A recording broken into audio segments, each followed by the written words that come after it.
अगर आप भी भूतकाल और भविष्य की घटनाओं को बार बार सोच के चिंता से ग्रस्त हो जाते हो और आपको इसकी वजह से डर चारों तरफ से घेर लेता है और आपका दिमाग भी ठीक से काम नहीं करता, तो इसका एक रास्ता है जो आपको सारे डर और चिंता और भय से पूरी तरह से मुक्त कर देगा। एक ऐसा प्राचीन रहस्य जो आज के इस वीडियो में हम आपको कहानियों के माध्यम से बताएंगे। तो बिना देर किए चलिए उन कहानियों की शुरुआत करते हैं। पहली कहानी दोस्तों, ये कहानी है एक लड़के की जो गांव में रहता था। वह लड़का अपनी पुरानी यादों को ना भूल पाने की वजह से परेशान था, क्योंकि एक ही बात को बार बार सोचता रहता था।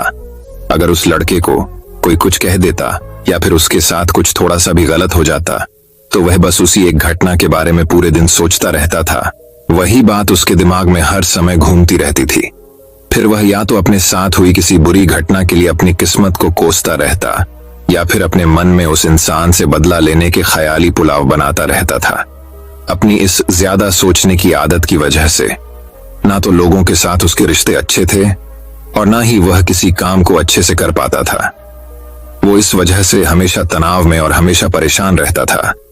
उसकी यह हालत देखकर उसके एक दोस्त ने उसे सलाह दी कि यहाँ पास के गांव में एक बुजुर्ग रहते हैं, तुम उनके पास जाओ, वह तुम्हारी इस दिमागी प्रॉब्लम का कोई ना कोई हल जरूर बता देंगे। वह लड़का उन बुजुर्ग के पास जाता है और अपनी सारी प्रॉब्लम उन्हें बताता है कि कैसे वह एक ही घटना के बारे में बार बार सोचता रहता है और पुरानी बुरी बातों को भूल नहीं पाता है। लड़के की पूरी बात सुनने के बाद वह बुजुर्ग वहां से उठकर घर के अंदर चले जाते हैं। उन बुजुर्ग का बिना कुछ कहे वहां से उठकर चले जाना लड़के को अजीब सा लगता है, लेकिन वह फिर भी वहीं बैठा रहता है। इतनी देर बाद वह देखता है कि वह बुजुर्ग आदमी मिट्टी के गिलास में पानी भरकर उसकी तरफ आ रहे हैं।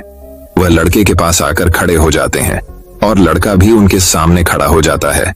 वह लड़के से पूछते हैं, बताओ इस ग्लास का वजन कितना होगा? लड़के ने कहा, मैं एकदम सही तो नहीं बता सकता हूं, लेकिन इस ग्लास का वजन बहुत ही कम है। अब उन बुजुर्ग ने एकदम गंभीर होकर कहा, मेरा सवाल यह है कि अगर मैं इस ग्लास को थोड़ी देर तक ऐसे ही पकड़कर खड़ा रहूं तो क्या होगा? लड़के ने कहा, कुछ भी नहीं होगा। उन बुजुर्ग ने फिर से पूछा, अगर मैं इस ग्लास को इसी तरह 1 घंटे तक पकड़कर खड़ा रहूं तब क्या होगा? लड़के ने कहा, आपके हाथ में दर्द होने लगेगा। उन बुजुर्ग ने फिर से उस लड़के से पूछा कि अगर मैं इस ग्लास को बिल्कुल इसी तरह पूरे दिन पकड़कर खड़ा रहूं तब क्या होगा? लड़की ने कहा, आपके हाथ में बहुत ही भयंकर दर्द होना शुरू हो जाएगा और आपका हाथ सून भी हो सकता है। आपकी मांसपेशियों में भारी तनाव आ सकता है और यहाँ तक कि आपके हाथ को लकवा भी मार सकता है। उन बुजुर्ग ने मुस्कुराते हुए कहा, बहुत बढ़िया, लेकिन क्या इस दौरान ग्लास का वजन बढ़ा? लड़के ने कहा, नहीं, वजन तो नहीं बढ़ा, गिलास भी वही था और गिलास में पानी भी उतना ही था। फिर से उन्होंने उस लड़के से पूछा, फिर भला मेरे हाथ में दर्द और मांसपेशियों में तनाव क्यों आया? उस लड़के ने जवाब दिया, उस गिलास को बहुत समय तक पकड़े रहने की वजह से। उन बुजुर्ग आदमी ने फिर सवाल किया, अब इस दर्द से छुटकारा पाने के लिए मैं क्या करूं?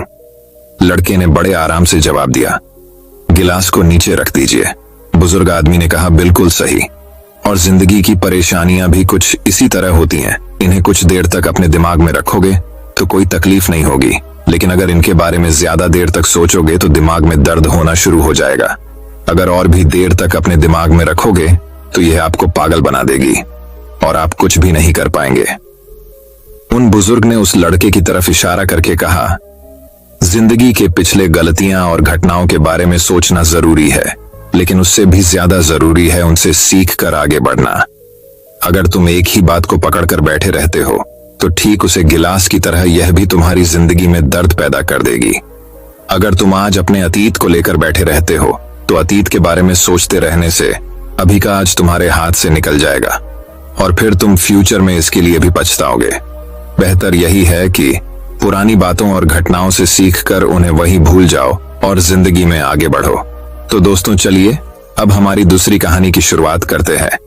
दूसरी कहानी, खुद पर यकीन। एक समय की बात है, एक आदमी ने 2 बिल्डिंग के बीच में एक रस्सी बांधी और वह दोनों बिल्डिंग बहुत ऊंची थी।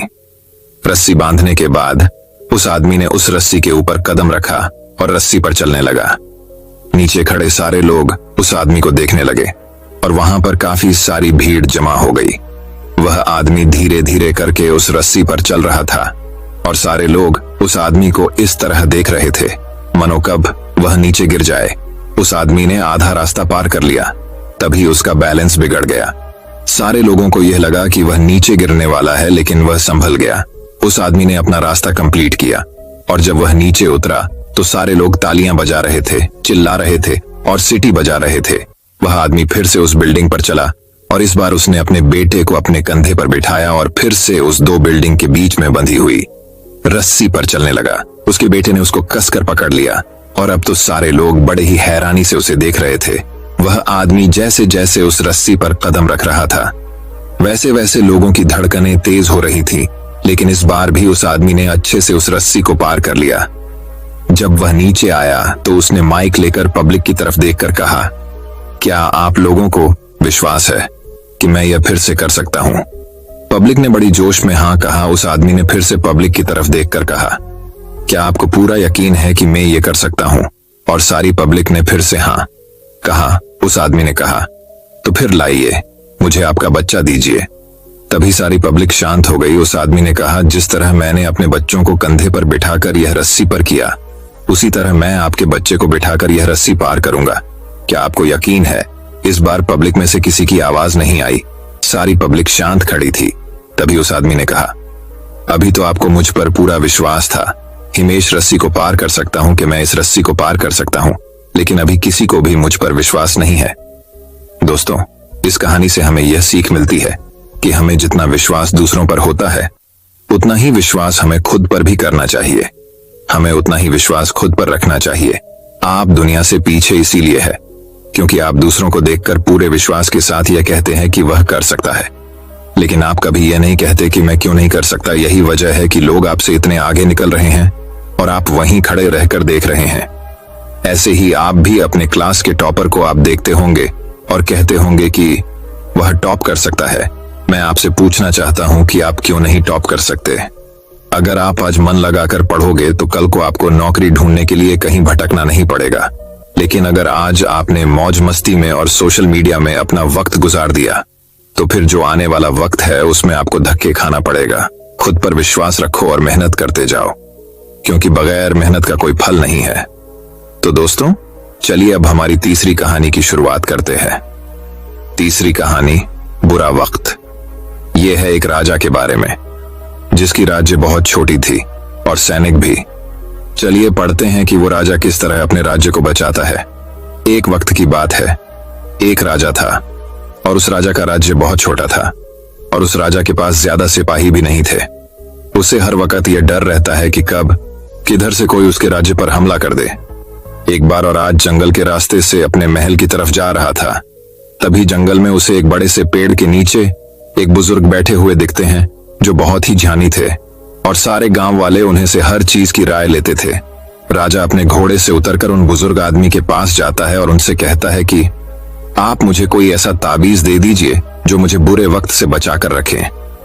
ये सुनने के बाद उन बुजुर्ग आदमी ने राजा की तरफ मुस्कुराते हुए देखा और कहा कि मैं तुम्हें कोई ऐसा ताबीज या कोई ऐसी चीज नहीं दे सकता हूं जो तुम्हें बुरे वक्त से बचा कर रखे, लेकिन मैं तुम्हें एक ऐसा ताबीज दे सकता हूं कि जब तुम पर कोई मुसीबत या बुरा वक्त आ जाए तो ताबीज को खोलने के बाद वह ताबीज तुम्हें उस मुसीबत से लड़ने में मदद कर सकता है। लेकिन याद रखना, इस ताबीज को तभी खोलना जब तुम पर चारों तरफ से मुसीबत आ चुकी हो, तुम्हारा समय बहुत खराब चल रहा हो और तुम्हारे लिए सारे दरवाजे बंद हो चुके हों। तब तुम उस ताबीज को खोलना, तुम्हें उस मुसीबत से लड़ने की हिम्मत मिल जाएगी। राजा उस ताबीज को लेकर वहां से चला गया। कुछ समय बीतने के बाद उस राजा के राज्य पर कुछ लोगों ने हमला कर दिया और राजा को पता था कि यह उसके साथ एक दिन जरूर होगा। राजा ने अपने सैनिकों को तैयार किया, लेकिन उसे राजा के पास ज्यादा सैनिक नहीं थे और इसीलिए वह यह जंग हार गया। लेकिन किसी तरह राजा एक घोड़े में बैठकर वहां से अपनी जान बचाकर निकल गया और वह जंगल के अंदर एक गुफा में जाकर छुप गया। लेकिन उसका पीछा करते करते कुछ सैनिक भी उसके पीछे आ गए। अब वह राजा गुफा के अंदर छुपा हुआ था और उसे सैनिकों के कदमों की आवाज आ रही थी। अब उस राजा के पास कुछ भी नहीं बचा था, सब कुछ खत्म हो चुका था। तभी उसे उन बुजुर्ग का दिया हुआ ताबीज अपने गले में नजर आता है। उसने बड़ी ही उम्मीद के साथ उस ताबीज को खोलकर देखा। उस ताबीज के अंदर उसे एक चिट्ठी देखी जिस पर लिखा हुआ था, यह वक्त भी गुजर जाएगा। यह पढ़कर राजा को कुछ समझ नहीं आया, और जब उसने फिर से उसे लाइन को ध्यान से पढ़ा और उसे समझा तो राजा के चेहरे पर एक मुस्कान आ गई, मान लो उसे कोई सहारा मिल गया हो। और फिर उस राजा ने एक गहरी सांस ली और उसने उन सैनिकों का मुकाबला किया और वहां से बच निकला, और दूसरे मुल्क में जाकर फिर से उसे राजा ने अपनी सल्तनत कायम की। दोस्तों, कहने को तो ये बहुत ही छोटी लाइन है कि ये वक्त भी गुजर जाएगा, लेकिन इसके अंदर बहुत ही डीप मीनिंग छुपा हुआ है। और जब भी आप कोई मुसीबत में फंस चुके हो, बहुत सारी परेशानी आप पर आ चुकी है, चाहे आप पर बहुत सारा कर्जा हो चुका हो, आपके पास काम नहीं है और आप मेहनत कर रहे हो, लेकिन आपको उसका फल नहीं मिल रहा है और आपको कोई रास्ता नजर नहीं आ रहा है, तब ये लाइन खुद को बोलकर देखना, आपको एक सुकून मिलेगा और आपको ये फील होगा कि जाने दो, आज जो भी मेरी कंडीशन है, कितना भी मेरा वक्त बुरा चल रहा है, लेकिन कल परसों और एक न एक दिन यह वक्त भी गुजर जाएगा और तभी आपको उस मुसीबत से निपटने की हिम्मत मिल जाएगी। और वह कहते हैं ना कि जब आपका अच्छा समय चल रहा हो तो उस टाइम पर शुक्र करो, और जब आपका बुरा वक्त चल रहा हो तो उस टाइम पर सब्र करो, क्योंकि समय अच्छा चल रहा हो या बुरा, वह ज्यादा दिन तक नहीं रहता। और जिंदगी उसे ही कहते हैं जिसमें दुख भी हो और सुख भी, तभी लगता है कि हम जिंदगी जी रहे हैं। तो दोस्तों, चलिए अब हमारी चौथी कहानी की शुरुआत करते हैं। चौथी कहानी, गौतम बुद्ध रामदास को एक अद्भुत शिक्षा देते हैं। वो ऐसी कौन सी शिक्षा देते हैं जो कि रामदास को अपने जीवन में बहुत काम आती है, ये जानने के लिए सुनिए ये कहानी। एक दिन गौतम बुद्ध किसी के घर पर भिक्षा मांगने के लिए गए। वो जिसके घर पर गए थे उसका नाम रामदास था। गौतम बुद्ध उसके घर पर जाकर आवाज लगाते हैं और थोड़ी देर बाहर खड़ीते रहते हैं। थोड़ी देर बाद रामदास अंदर से आया। उसने महात्मा बुद्ध से कहा कि क्या बात है।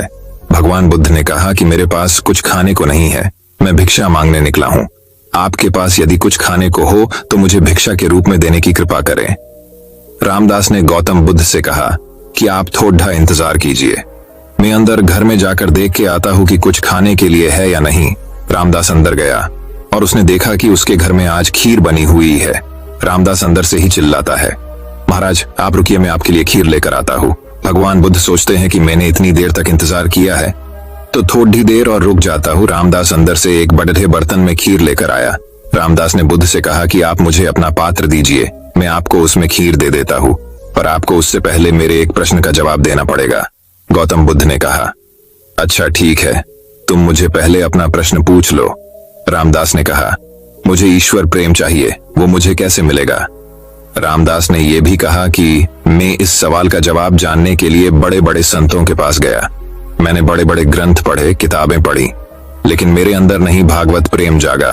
अब आप ही मुझे बताइए कि वो मुझे कैसे प्राप्त होगा।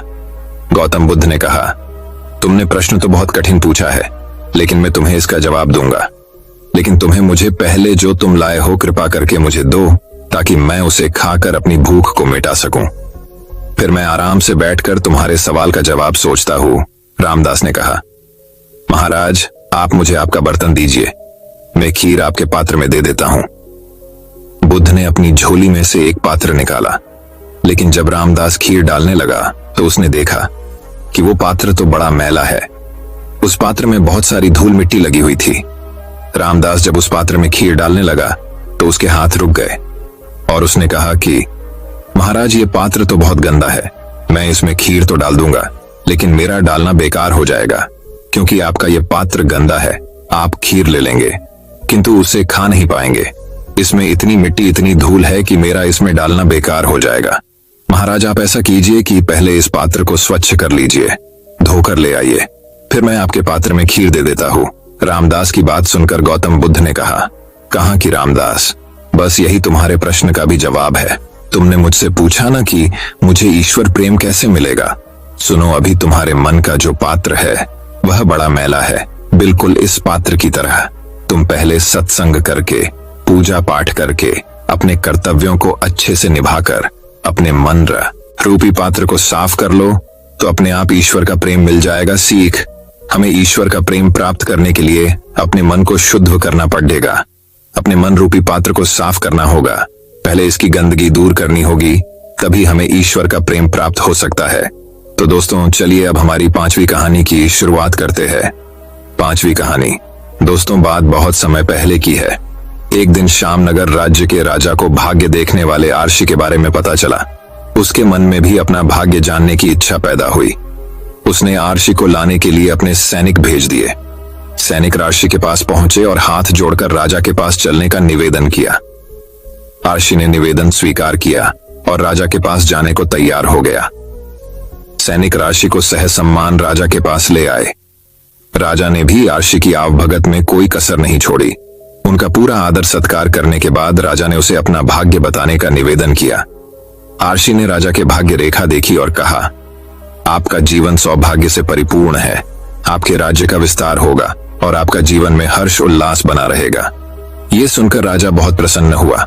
उसने आर्षि को ढेर सारे उपहार दिए। कुछ देर बाद राजा ने आर्षि से पूछा, गुरुवर, क्या मेरे जीवन में कोई दुर्भाग्य भी जुड़ा हुआ है? आर्षि ने कहा, हर किसी का जीवन सौभाग्य और दुर्भाग्य का मिश्रण होता है। तुम्हारे जीवन में भी दुर्भाग्य है। और उसने राजा को उसके दुर्भाग्य के बारे में बता दिया। दुर्भाग्य के बारे में सुनकर राजा को बहुत क्रोध आया। उसने सैनिकों से कहा कि आर्षि को फांसी पर लटका दिया जाए। ऐसे व्यक्ति को जीवित रहने का कोई अधिकार नहीं जो अपने राजा के दुर्भाग्य की बात करता हो। सैनिक आर्षि को पकड़ कर ले जाने लगे। तब आर्षि ने राजा से कहा, राजन, आपकी मृत्यु से जुड़ा सच मैं आपको बताना भूल गया। मेरी मृत्यु के ठीक 1 घंटे बाद आपकी भी मृत्यु हो जाएगी।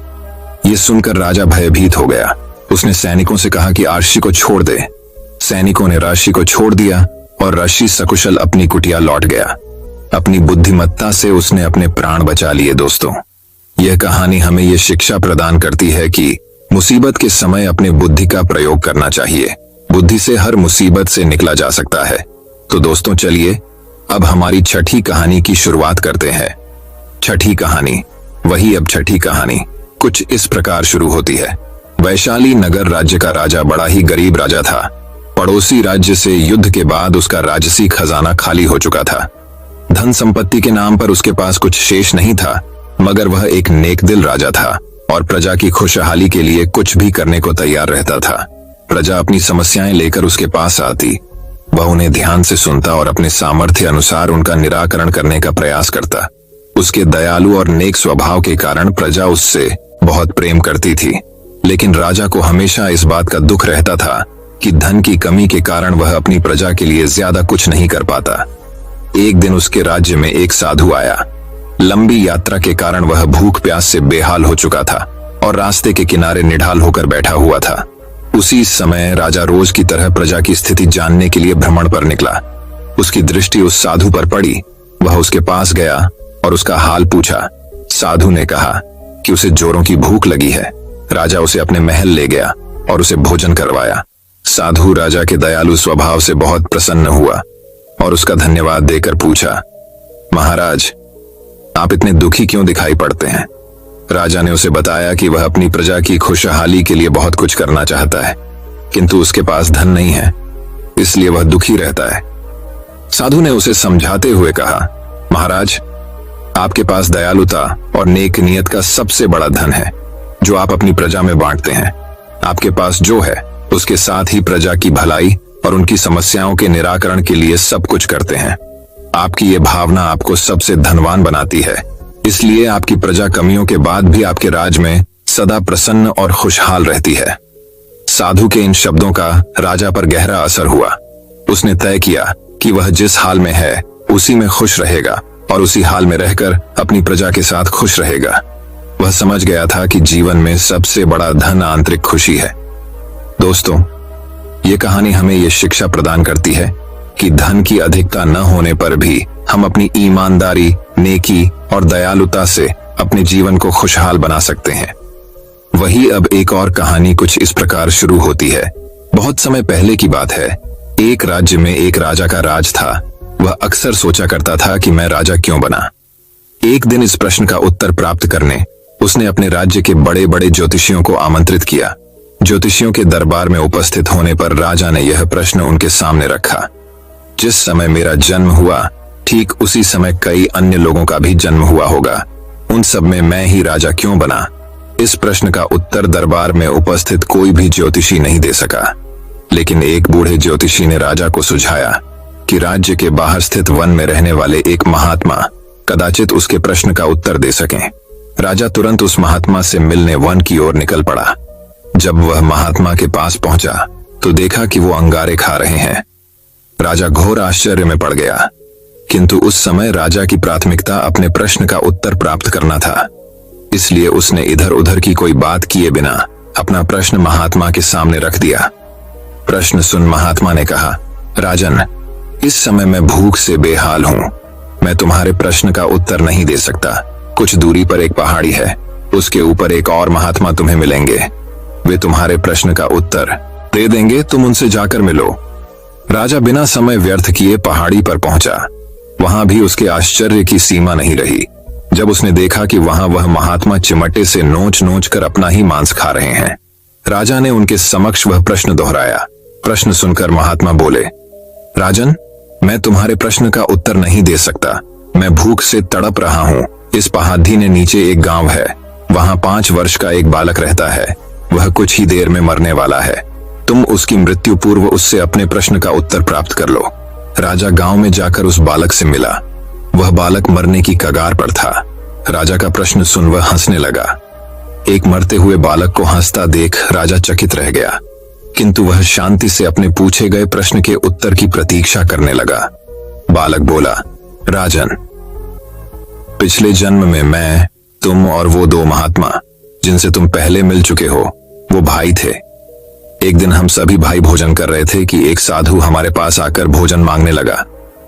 सबसे बड़े भाई ने उससे कहा कि तुम्हें भोजन दे दूंगा, तो क्या मैं अंगारे खाऊंगा, और आज वह अंगारे खा रहा है। दूसरे भाई ने कहा कि तुम्हें भोजन दे दूंगा, तो क्या मैं अपना मांस नोच कर खाऊंगा, और आज वह अपना ही मांस नोच कर खा रहा है।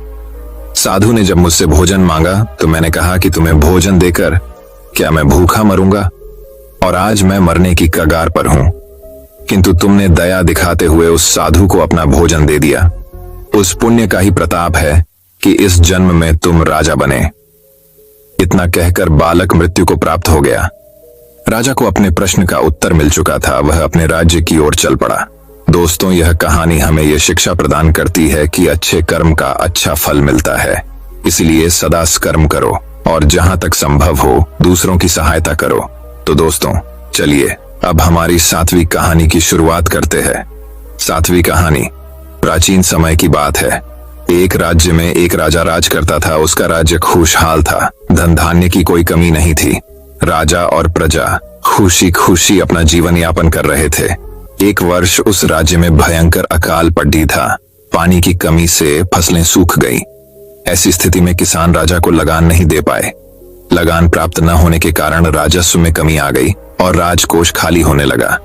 यह देख राजा चिंता में पड़ीडीएच गया। हर समय वह सोचता रहता कि राज्य का खर्च कैसे चलेगा।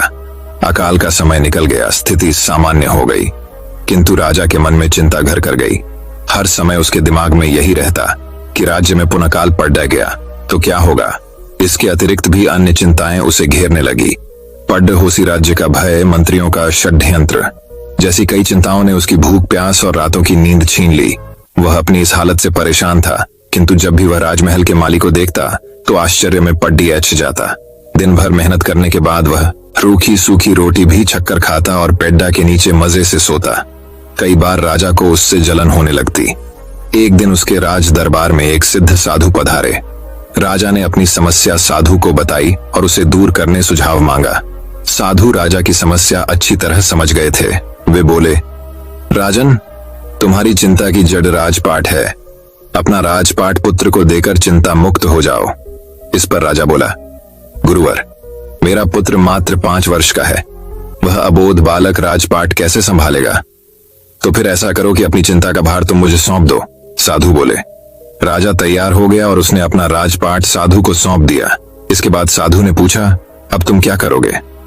राजा बोला, सोचता हूं कि अब कोई व्यवसाय कर लूं, लेकिन उसके लिए धन की व्यवस्था कैसे करोगे? अब तो राजपाट मेरा है, राजकोष के धन पर भी मेरा अधिकार है, तो मैं कोई नौकरी कर लूंगा। राजा ने उत्तर दिया, ये ठीक है, लेकिन यदि तुम्हें नौकरी ही करनी है तो कहीं और जाने की आवश्यकता नहीं, यही नौकरी कर लो।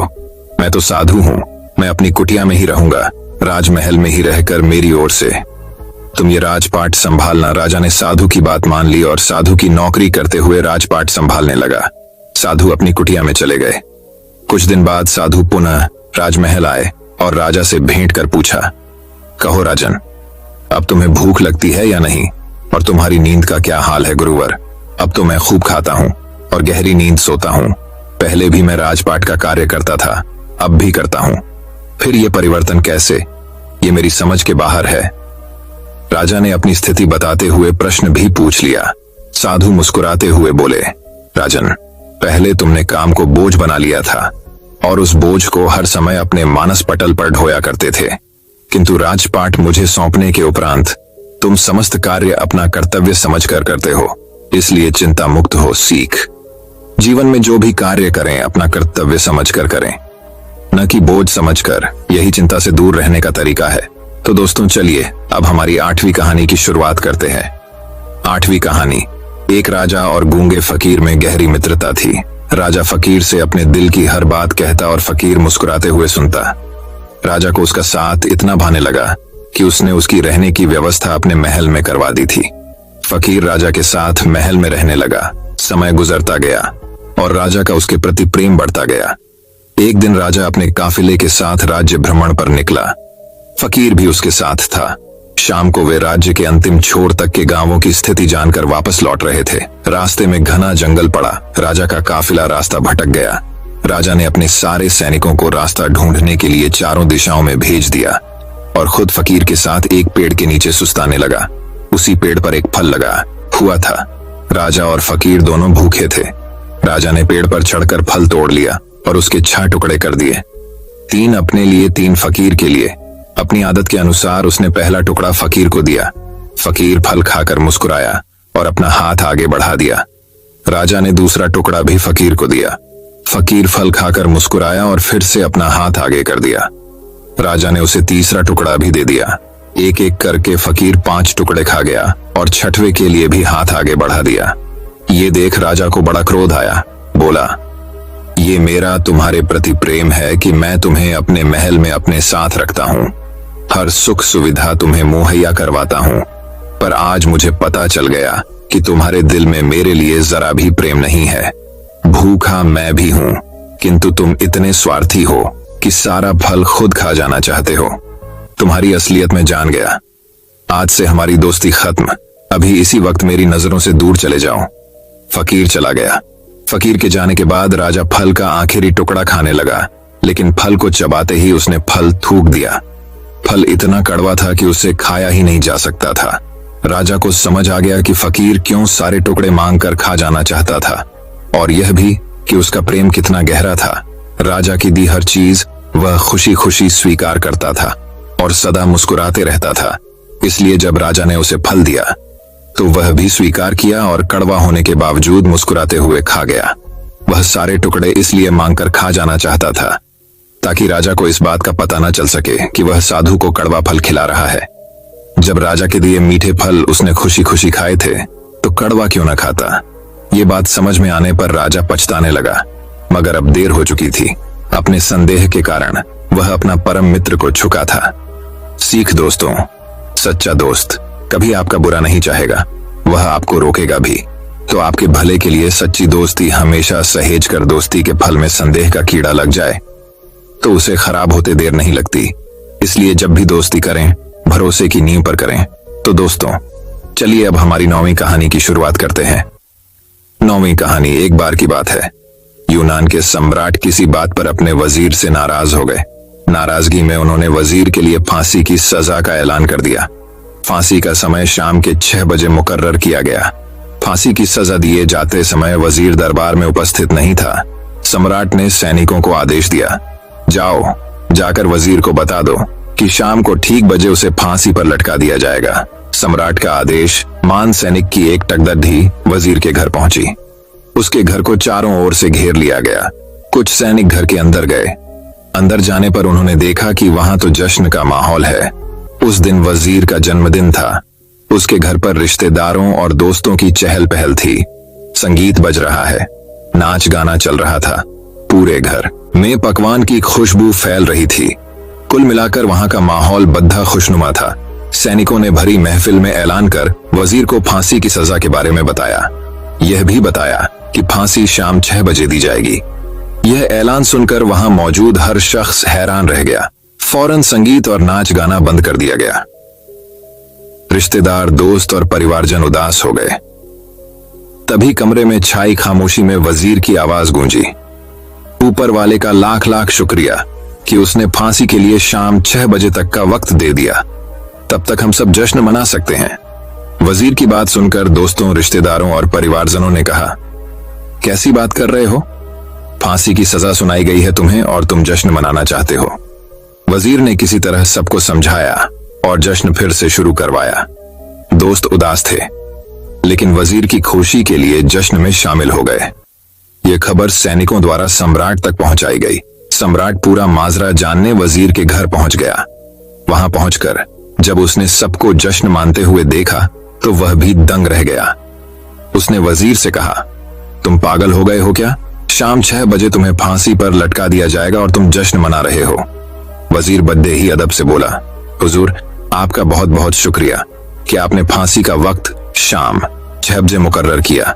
इस तरह मुझे शाम 6 बजे तक का वक्त मिल सका।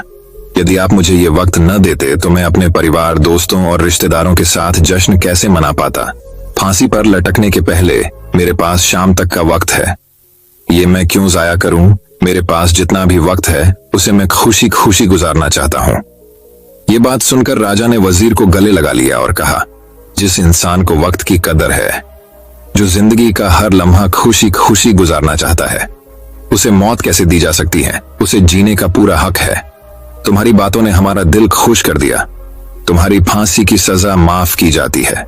सीख, जिंदगी खूबसूरत है, इसका हर लम्हा खुशी के साथ गुजारें। ये जरूर है कि जिंदगी में कई बार मुश्किलों भरा वक्त सामने आ खड़ा होता है और हम परेशान हो जाते हैं। ऐसे में हम जिंदगी जीना ही छोड़ देते हैं। मुश्किलों से हारे नहीं, उसका सामना करें और खुशी के साथ करें। जो भी समय आपके पास है उसका पूरा सदुपयोग करें। ये जिंदगी बार बार नहीं मिलने वाली, इसे खुलकर जिएं। दोस्तों, मैं उम्मीद करता हूं कि यह कहानी सुनने से आपके जीवन में अच्छे बदलाव आए होंगे। आपको इस वीडियो से क्या सीखने मिला, ये कमेंट करके जरूर बताएं और अपने परिवार, दोस्तों या आपके करीबी इंसान के साथ ये कहानी शेयर करके उन्हें भी इस ज्ञान से परिचित करवाएं। बाकी अगर आपको ये वीडियो दिल से अच्छी लगी हो तभी इस वीडियो को लाइक कर देना, और आपने अब तक इस चैनल को सब्सक्राइब न किया हो तो चैनल को सब्सक्राइब भी जरूर कर देना। आपका हर दिन शुभ हो और खुशियों से आपका जीवन भरा रहे। धन्यवाद। नमो बुद्ध।